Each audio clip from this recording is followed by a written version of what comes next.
E aí, gente, boa noite. Hoje é a nossa segunda aula do curso Python Ligeiro. Vou dar o gatilho para vocês aí em relação a como criar um data frame, a estrutura de sintaxe e indexação do código deve ser respeitada, né? Para o seu código não ter erros quando você for rodar. E algumas coisas lógicas, critérios lógicos, vou ensinar para vocês, apresentar. Bom, vou importar as bibliotecas, vou usar o Pandas, o NumPy. Mas no fim das contas eu não usei, já escrevi o código para a gente ganhar tempo nessa aula, né?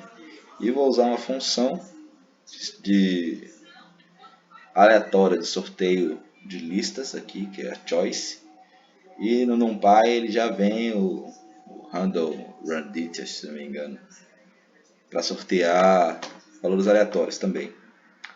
Então vamos lá.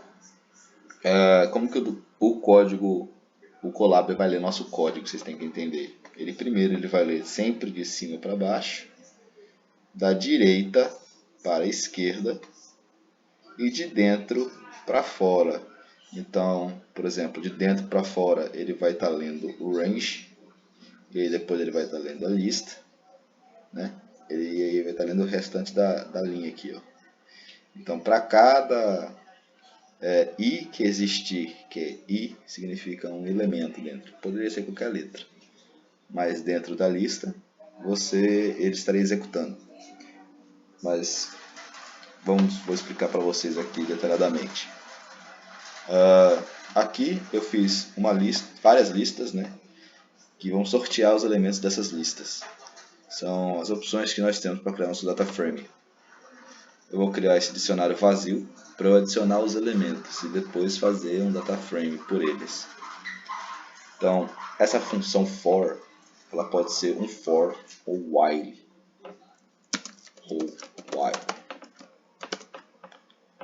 Você pode pesquisar se quiser while. Eu prefiro usar o for, mas o while às vezes, quando são grandíssimas repetições, eu prefiro usar o while. Então vamos lá. Aqui nessa linha eu estou querendo dizer o quê? Como funciona o for. O for, você precisa dar um espaço na memória da máquina que ele vai usar para rodar as repetições pelo tempo que isso aqui determinar, ou pelo comprimento que isso aqui determinar. Então, por exemplo, isso aqui, estou fazendo range, é uma função para se criar comprimento, né? Ele indica um tamanho. Então, range 30, list range 30. Isso significa que eu estou criando uma lista com comprimento igual a 30 elementos. Começa do 0, termina no 29. Então, o que vai acontecer? Quando eu uso for i em lista range 30, eu estou querendo dizer o quê? Para cada elemento que existir nessa lista, você vai pegar um elemento dela, o 0, digamos, e eu vou jogar no i. Então o i, é como se ele fizesse isso aqui, ó, i igual a 0. Na primeira repetição, o i vai ser o 0. Aí depois ele vai fazer o i vai ser igual a 1. Aí ele vai rodar o código e depois vai fazer o igual a 2. Ele vai ficar repetindo. E aí você tem que entender a questão da indexação e da sintaxe do código para não correr os erros. Que a cada vez que você clicar dois pontos, fazer esses dois pontos aqui, né? Se você dar um for, você cria blocos, né? Dentro de um código. Você tem um novo nível dentro do código para você rodar para ele rodar, para ele ler. Então, por exemplo, aqui quando ele for ler for i in list, né, de comprimento 30, ele vai primeiro printar o número, repetição de número i. Então ele vai mostrar o valor que está em i. Após ele rodar isso, ele vai pegar e vai criar uma lista com valores. Choice é uma escolha, né? Ele escolhe algum valor aleatório dentro da lista cores. Então ele vai escolher ou azul, ou amarelo, verde, preto e branco. Choice bebidas, ele vai escolher uma bebida. Choice idade, ele vai escolher uma idade. E assim vai, ele vai criando a nossa informação. Dito isso, ele criou essa lista com essas informações, uma de cada listas passadas, né? Após isso, ele vai perguntar if, se o número inteiro, no formato inteiro, né, dessa lista na posição 4, quem é a posição 4? 0, 1, 2, 3, 4. É a nota. Perceba que ele começa a ser contado do zero. Se essa nota for superior a 7 ou igual, ele é um aluno aprovado, ele é uma pessoa aprovada. Se não, você vai botar o status de reprovado, certo? E aí eu vou adicionar isso, né, à lista, ao dicionário que estava vazio. Então, para cada repetição que estiver acontecendo, no final eu vou ter um dicionário com o i, ou seja, a repetição número 1, número 2, número 3, número 4, e com seus valores correspondentes. Olha o que vai acontecer. Rodou, ele fez todas as repetições, e no final ele criou esse dicionário, certo? Criando esse dicionário, eu posso criar um data frame com isso. Então basta eu escrever o comando pd.dataframe e botar o dicionário dentro, certo? pd.dataframe, dicionário, variável dicionário. Ele vai me retornar assim, esse formato. Eu não gosto desse formato, eu gosto dele em transposta. Basta botar um T, certo? Pode ver que veio como 0, 1, 2, 3, 4, 5, 6. Eu não quero, porque eu quero as informações. Você vê que aqui são as cores, aqui é a bebida, aqui é a idade, o time, a nota, o tempo de estudo e o status dele. Então, para fazer isso, eu escrevo dessa seguinte forma. O dicionário, vírgula, o índice, eu quero que seja a bebida, isso aqui, e faça a transposta. Como isso aqui era o índice, e transposta faz o índice virar coluna e coluna virar índice, o que vai ter no final é isso aqui, o data frame corrigido. Se você bota ponto head, ele vai apresentar os primeiros 5 elementos. E aí você pode manipular esse data frame, né? E, por exemplo, criar uma nova coluna. Eu quero criar a coluna para saber se essa pessoa, quanto tempo de estudo ela precisou para tirar a nota, né? Então vamos ver a relação dela, nota por horas de estudo. Então eu pego as notas por horas de estudo, vou criar o nome da tabela aqui, né? Da coluna, e jogo aqui para rodar. E aí, se eu botar .tel, tol, não sei falar isso aqui, enfim, eu tenho os últimos 5 elementos da tabela. Enfim, né? Basicamente isso aí. Head, os primeiros, esse aqui, os últimos 5.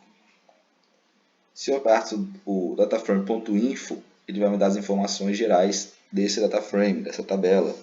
Você pode ver que ele me dá a coluna, certo? Ele vai me dar se existem valores nulos. Aqui você pode ver que existem 30 valores não nulos. E o tipo, que está como um objeto. Quando é um tipo objeto, ele não tem muito definido, ele é uma string, né, no fim das contas. Para eu corrigir isso, porque eu quero que horas de estudo, nota e a nota hora sejam do tipo float. Então o que eu vou fazer? Eu seleciono as colunas. Quando você quiser chamar uma coluna, você vai botar aspas, chaves, aspas e o nome da coluna. Você pode ver que ele sempre vai te sugerir já, automático ele vai te sugerir. Quando ele me retornar, ele vai me retornar nesse formato, que ele vem no formato de série. Mas não é muito relevante isso não. Você consegue sempre trabalhar com ele. Enfim, se você quiser chamar mais de uma coluna de uma vez, você faz uma lista de colunas. E aí você vai ter isso aqui, né? Então eu falo que essas colunas, elas vão se transformar, elas vão receber um input disso aqui. O que isso aqui está querendo dizer? Que essas colunas elas têm que ser do tipo float. Estou expressando isso. Então, eu estou falando que as colunas passadas vão ser agora do tipo float. E você pode ver, se transformou em float aqui. Se eu faço um descript, ele vai me dar informações gerais desse data frame.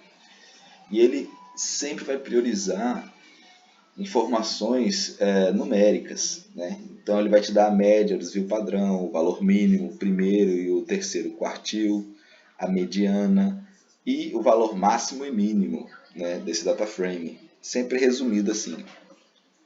Só que se você, por exemplo, assim eu estou chamando apenas as colunas que são as 4 primeiras colunas, né? Que aí você pode ver que veio como se fossem valores descritivos, né? Só veio valores descritivos, veio a cor, a idade, o tempo, o time, né? E a bebida. E aí você pode ver que ele me retorna do mesmo que o primeiro. O tamanho da amostra 30, beleza. Mas os outros ele vai me transformar, ele vai me retornar qual foi o valor único dessa coluna toda. Foi 5. Foram 5 valores únicos. O valor mais frequente, o top, Azul, Coca, 50,59 e Vasco. E o mais frequente, ou seja, quantas vezes esse azul, né, apareceu? Apareceu 7 vezes. Isso é muito bom, né, para você ter um resumo dos seus dados. Então aqui, você também tem outras maneiras de criar esses data frame, né? Não precisa ser sempre um dicionário. Eu posso criar um data frame vazio, eu uso bastante dessa forma também, sabe? E vou adicionando nas colunas conforme a necessidade, né? Das informações uma a uma. E você pode ver que ela já me gerou o data frame aqui. É o mesmo, é um data frame usando um comando de lista range, né? Você pode ver que essa lista range ele está lhe dando uma lista com 10 elementos, de 0 a 10. Já na segunda coluna, ele está me dando uma lista de 10 elementos, mas indo de 10 até 20. Na terceira coluna, eu tenho uma lista de 10 elementos, indo de 0 a 40, com um passo de 4. Sempre que você quiser descobrir, como que eu descobri isso aqui, né? Ah, eu sou o Bidu. Não, sempre que você quiser descobrir, quando você for puxar um comando, ele te dá os argumentos. Ó. Ele lhe dá os argumentos. Range, start, stop, step. Então assim, o Python ele vai te ajudando conforme você vai programando junto. Vai lhe ensinando junto. Certo? Você também pode pegar um array. Eu peguei um array dessas listas. Vou mostrar para vocês aqui. Peguei um array das mesmas listas passadas.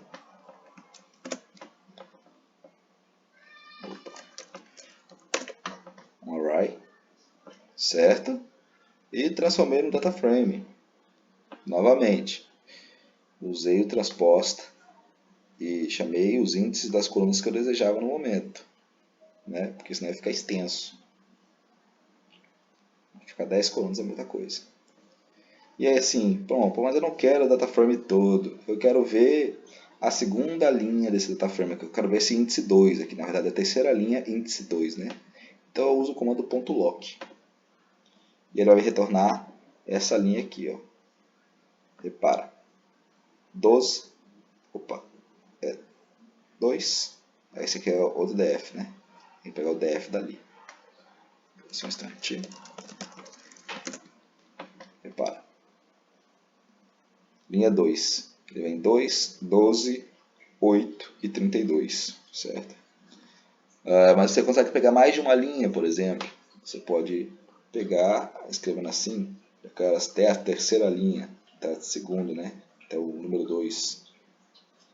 Basta escrever 2 pontos, ele vai entender que isso aqui é do começo até isso aqui. Se eu quisesse fazer o contrário, do 2 até o final, da mesma forma, certo? Agora, se você quer por posição, uma coisa que eu uso muito é esse -1. Ele pega a última linha. Então, você pode ver Tá aqui, ó, 9, 19, 36 e 34. Bom, então é forma que você poderia escrever dr.iloc9, né? Ou você pega do menos 4 ao último elemento, está pegando os últimos 4, né? Basta compreender isso. Acredito que por hoje é só. Eu tento fazer essas aulas curtas e transmitindo uma ideia geral, alguns mecanismos, né? O código vai estar no GitHub e até a próxima.